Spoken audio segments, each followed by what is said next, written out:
안녕하십니까. 영남대학교 전자공학과에 있는 김성옥 교수라고 합니다. 오늘 제가 소개시켜드릴 특허는 즉 객체 탐지 방법 및 이를 수용하기 위한 장치입니다. 그래서 실제 이 주제는 물체 검출이긴 한데 핵심 기술은 또 CO2 검출입니다. 그래서 그런 내용을 중심으로 좀 소개해드리겠습니다. 그래서 순서는 연구자 소개, 기술 개요, 기술 내용, 특장점, 기술 적용 분야, 그다음에 현재 지재권 현황 이렇게 말씀드리겠습니다. 저는 이제 2010년도 영남대학고요. 주로 이제 그 컴퓨터 비전 분야, 물체 인식 쪽을 계속 했었습니다. 그리고 주로 과제도 보면 국방 쪽이나 어떤 민간 쪽에 어떤 객체 검출, 그다음에 센서 융합 이런 쪽을 많이 하고 있었습니다. 자, 그리고 요 특허 관련해서 이제 요 내용은 실제로 CO2 검출인데 대상은 이제 CO2를 감지하기 위한 방위성, 당위성 이런 걸 좀 보겠습니다. 그래서 현재 보시면 온실가스에서 온난화가 되게 커지고 있습니다. 그 중에서 이제 지목되고 있는 가스가 CO2인데 CO2는 왜 온실가스를 하냐 아마 되게 궁금하실 겁니다. 저도 이쪽 분야 이제 연구하다 보니까 CO2는 특성이 열을 되게 다 빨아당겨요. 열을 다 빨아당기고 빨아당긴 만큼 또 방출을 합니다. 그게 대기 중에 많아지게 되면은 우리가 방출하는 모든 열을 다 빨아당기고 야간에 야간 또 방출하니까 대기가 점점 뜨거워지는 거죠. 그죠? 그런 특성이기 때문에 CO2를 잘 모니터링하고 활용하면 여러 가지 이제 우리가 목적으로 하는 탄소 제로 이쪽 세상도 빨리 올 수 있지 않을까 이렇게 생각하고 있습니다. 오른쪽 그래프를 보시면 실제 이제 요 온실가스의 주범이 CO2라는 걸 좀 볼 수 있습니다. 나머지 메탄도 있고 한데 주로 대부분은 CO2가 요 역할을 하고 있습니다. 최근에는 또 이제 대통령께서 얘기하셨고 앞으로 이제 2050년에 탄소 중립도 이제 한다고 하셨습니다. 그죠? 그래서 이러한 CO2에 있는 탄소가 주로 이러한 온실가스 역할을 하기 때문에 그런 부분에 대해서 모니터링이 꼭 필요합니다. 그게 돼야지 줄고 있는 것도 알 수 있고, 그죠? 감축력도 알 수 있습니다. 목표는 이제 앞으로 점점 배출은 좀 많아지는데, 감축을 2030년, 2040년, 50년까지 이제 탄소 제로까지 해야 될 상황이 되겠습니다. 자, 그러면 이제 기술로 가보면, 이제 CO2를 어떻게든 우리가 그 센싱을 하고 모니터링 해야 되는데, 지금 현재 주로 하고 있는 방법은 가스 미터입니다. 집에 있는 가스, 우리 도시가스라든지 이런 전기 요금, 이렇게 전력 양계, 수도 미터 이런 그 적산 전력계를 이용해서 얼마만큼 쓴지를 하는데 실제 이거는 전기를 쓴 거고 이런 거지 가스를 쓴 거지 CO2가 나오는 양을 잘 모릅니다. 그죠? 간접적으로 이제 계산하는 방식이고 또 최근에 이제 KT에서 온실가스 모니터링 시스템 구축했다 하는데 얘들도 보면은 각 집에 있는 그 전기 쓴 양을 모니터링해서 그 전기 쓴 양에서 이제 CO2가 얼마인지를 환산해서 계산하는 방식 때문에 안 정확합니다. 그 다음에 또 이런 거는 고정형이기 때문에 그나마 어떤 교정을 통해서 한다면은 가능하긴 하겠죠. 그죠? 한데, 상당히 좀 이동 환경이라든지 지금 보시면 이런 계측기 방식은 고정 건물 혹은 합법적으로 사용하는 분야에서는 검증된 거는 문제 없습니다. 당연히 이제 이렇게 쓰겠다 하고 물 쓰는 양이든 전기 쓰는 양이든 결정되니까 크게 문제 없는데 문제는 이제 불법으로 몰래 배출하는 CO2 이런 거는 앞으로 이제 탄소 제로 세상 만들려면 이런 게 좀 단속이 돼야 됩니다.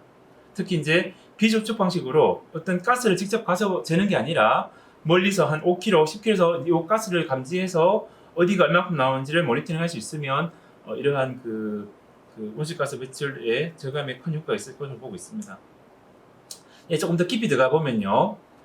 실제로 이제 요 내용은 4.2에서 4.4 마이크로 대역이 있습니다. 그 중적외선 대역이라고 하는데 그 대역에 있는 분광 정보를 이용하는 방식입니다. 그래서 위에 그림 보시면 원래 CO2에 대한 그 분광 스펙트럼을 보시면 두 개 산모양으로 되어 있어요. 산모양. 예. 4.2에서 4.4 사이에 산모양의 방사 에너지가 나오는 거고요. 예, 지금 옆에 보시면 배가 있고 배에서 이제 가스가 나온다 보면은 이런 그 방사 에너지 커브가 나오고 근데 이 멀리에 있는 이 방사 가스가 그 대기를 투과하다 보면은 대기 투과율에서 감쇄가 됩니다. 중간에 있는 이 그래프가 보시면 지금 4.0에서 4.7 마이크로인데 1에 가까우면은 그 신호가 다 전달되는 거고요. 그 다음 0에 가까우면 그 신호가 죽어버립니다. 하필이면 보시면 4.2, 4.4에서 CO2가 방사되는데 거기 있는 에너지가 대부분 다 대기에서 흡수돼 버립니다. 당연히 이제 CO2 에너지가 여기 공기 중에도 CO2가 있잖아요, 그죠? 여기 배기가스에도 CO2가 있고 공기 중에도 CO2가 있는데 단지 다른 거는 온도 차입니다. 대기는 한 25도인데 저기 있는 배기가스는 한 100, 보통 50도에서 100도입니다.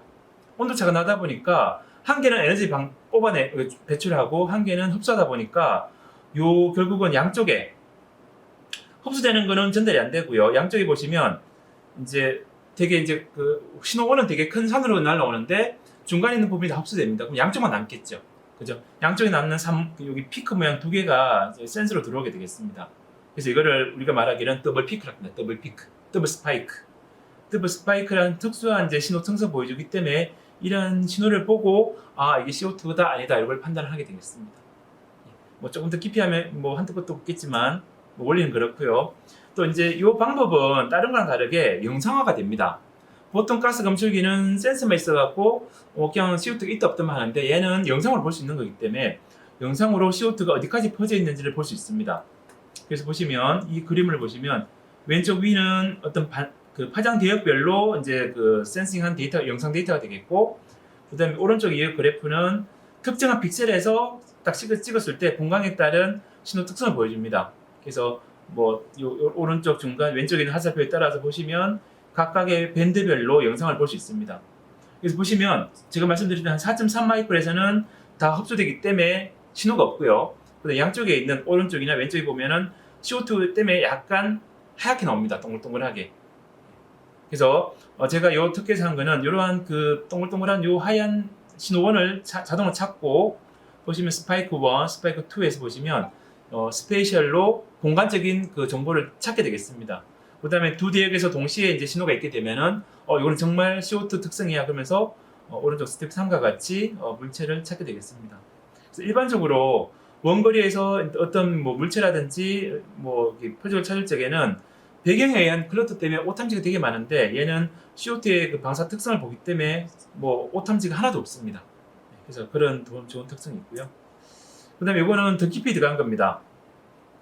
관심 있는 분만 보시면 되는데 첫 번째 이 블록은 스파이크 1을 검출하는 거고 두 번째는 같은 원리인데 오른쪽 대역에 이제 스파이크를 찾는 거고요. 그 다음에 오른쪽에 더 이게 그림으로 되어 있는 거는 Directional Mean Subtraction Filter라는 여기 그 특정한 필터 블록을 그림으로 보여주는 겁니다. 영상 데이터 들어왔을 때 필터 1, 필터 2를 이용해서 그 신호원 동글동글한 표정만 찾을 수 있게 해주는 방법이 되겠습니다. 그래서 두 대역에서 신호가 나왔으면 그걸 조인트로 디텍션해서 최종으로 이거는 CO2에 해당하는 영역이야 이렇게 판단을 해주게 되겠습니다. 네. 자, 그래서 이 기술의 특성은 제일 큰 특성은 일단은 CO2를 이제 그 검출할 수 있다는 거고요. 그다음에 두 번째 특성은 원거리에서 할 수 있다는 겁니다. 원거리에서 여기 CO2가 방사된다 아닌가를 파악할 수 있다는 거. 제가 이 실험에서는 4kg까지 했는데 뭐 필요에 따라서 뭐 10kg까지도 가능할 거로 보고 있습니다. 그 다음에 응용은 이제 뭐 이게 공장 시설이라든지 CO2 배출하는 뭐 이동 선박이라든지 차량 감지 이런 것도 할 수 있습니다. 앞으로 이제 뭐 내연가스가 배출하는 차량들은 좀 단속을 할 텐데 그런 단속할 적에 그냥 단순하게 그냥 온도만 재는 게 아니라 CO2를 감지해서 좀 더 정확하게 감지할 수 있을 것 같습니다. 그 다음에는 좀 근거리라면 지금 보시면 밑에는 약간 한 78m인데요. 78m에서 연소하는 연도를 보여주고 있습니다. 거기 보시면 여기 지금 요 뒤에 이제 CO2가 나오는 부분을 좀 형상할 수 있는데 거기에 대해서 신호 스펙트럼도 이제 빨간색과 같이 볼 수 있고 또 이 스펙트럼이 어디 있는지 이렇게 검출도 하면은 어디까지가 이제 커버되는지 CO2 양을 알 수 있습니다. 그러면 지금 2D로 보이지만 3D에서 CO2 볼륨이 얼마니까 CO2 뭐 지금 뭐 얼마큼 나왔다 그 양을 뭐 추정할 수도 있습니다. 그래서 중요한 건 CO2를 우리가 모니터링해서 시각화할 수 있다는 게 또 세 번째 특성이 되겠습니다. 자, 이거는 이제 데모인데 한번 보시겠습니다. 이 데모는 다양한 원거리에 있는 그 선박에 대해서 CO2를 감지해서 이 선박이 있다 없다를 판단하는 겁니다. 그래서 왼쪽 위는 제한한 거고요. 중간에 거는 기존 방법, 오른쪽도 기존 방법이 되겠습니다. 노란색은 검출한 건데 아무래도 기존 방법은 노란색처럼 오탐지가 많이 됩니다. 정답은 이제 빨간색인데 저희가 이 특허에서 제한한 거는 이 선박만 정확하게 탐지하는 걸 볼 수 있습니다. 어떤 물결이라든지 뒤에 있는 구름이나 이런 거에 대해서 영향을 안 받고 정확하게 그 CO2가 나오는 위치를 파악할 수 있습니다. 예, 밑에는 이제 중간 처리하는 과정들이고요.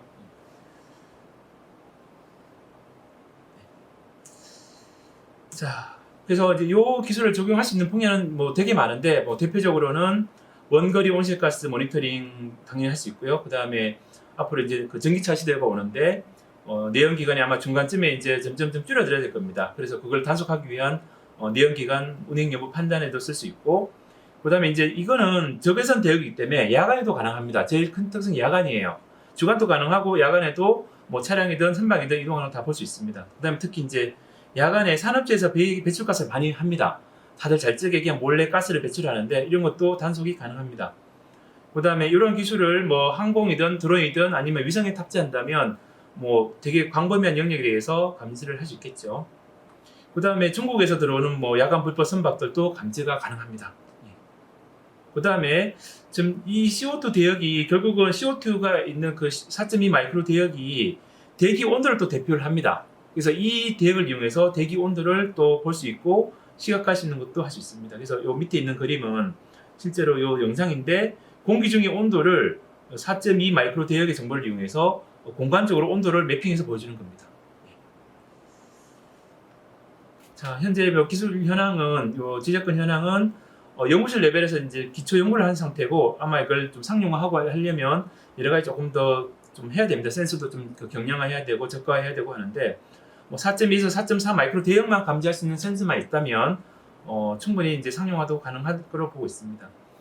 특허명은 이제 객지 탐지 방법 및 이를 수행하기 위한 장치가 되겠고, 또 두 번째 특허는 온도 측정 방법 및 이를 수행하기 위한 장치 이렇게 되겠습니다. 논문도 이게 그 오픈 액세스에 있기 때문에 한번 관심 있는 분들도 보시고 진짜 이 기술에 대해서 뭐 관심 있거나 좀 이전하고 싶거나 사업하고 싶은 분들은 그 영남대 산학협력단으로 기술 지주 연로 좀 연락해 주시면 되겠습니다. 네, 이상 마치겠습니다. 감사합니다.